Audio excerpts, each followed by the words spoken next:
বিসমিল্লাহির রহমানির রহিম। আসসালামু আলাইকুম প্রিয় ভিউয়ার্স, আশা করি মহান আল্লাহর রহমতে যে যেখানে আছেন ভালো আছেন, সুস্থ আছেন। সবার সুস্থতা কামনা করে আরও একটি তীব্র বশীকরণ নিয়ে আসছি।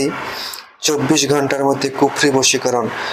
24 ঘন্টায় কুফরি শক্তিশালী বশীকরণ, খুবই পাওয়ারফুল।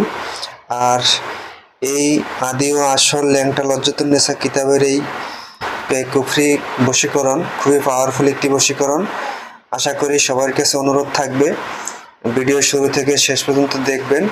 অবশ্যই এটা ভালো কাজে খাটাবেন। কোনো মানুষের অনিষ্ট বা কোনো মানুষকে কষ্ট দেওয়ার জন্য এই বশীকরণ কাজটি করিবেন না দয়া করে। আর সবার কাছে অনুরোধ, চ্যানেলটি অবশ্যই সাবস্ক্রাইব করবেন, লাইক কমেন্ট করবেন যদি আপনাদের ভালো লাগে। ভালো লাগবে না, লাইক কমেন্ট সাবস্ক্রাইব করার কোনো প্রয়োজন নাই। যদি এই বিদ্যা দিয়ে আপনাদের উপকারে আসে অবশ্যই দোয়া করবেন। আর যদি বিদ্যা দিয়ে উপকারে না আসে, আপনাদের কোনো কল্যাণে না আসে, তাহলে আমার চ্যানেল সাবস্ক্রাইবও করতে হবে না আর দোয়াও করতে হবে না। তাই সবার কাছে অনুরোধ থাকবে, মানুষের উপকারের স্বার্থে, দেশ ও দশের উপকারের স্বার্থে এটা দিচ্ছি। কোনো মানুষের, কোনো মেয়ের ক্ষতি করবেন না, কোনো ছেলের ক্ষতি, অনর্থক কোনো মানুষকে বা কোনো মা বোনদের ইজ্জত হানি করার জন্য এই কাজটি করবেন না। তাহলে কিন্তু আপনার সারা জীবনের জন্য ধ্বংস হয়ে যাবেন, শেষ হয়ে যাবেন।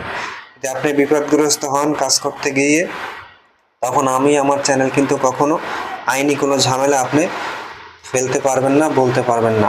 দয়া করে বুঝে শুনে করবেন। আর নিয়মটা ভালো করে সবাই শুনে তারপরে এই বশীকরণ কাজটি করবেন। নিয়মটি একবারে সহজ একটি নিয়ম। আশা করি সবার খুব ভালো লাগবে।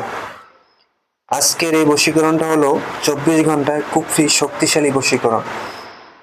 আর এই ল্যাংটা লজ্জাতুন্নেসার এটা আরও অনেকগুলো আছে, কিন্তু এটা কিন্তু সর্বোচ্চ বশীকরণ। এটা খুব পাওয়ারফুল বশীকরণ। নিয়মটা ভালো করে শুনবেন, তারপর অবশ্যই করবেন। যেই বশীকরণ কাজটা করবেন, আপনি পুরুষ হন বা মহিলা হন, অবশ্যই 3 দিন আগের থেকে নিরামিষ খাবেন।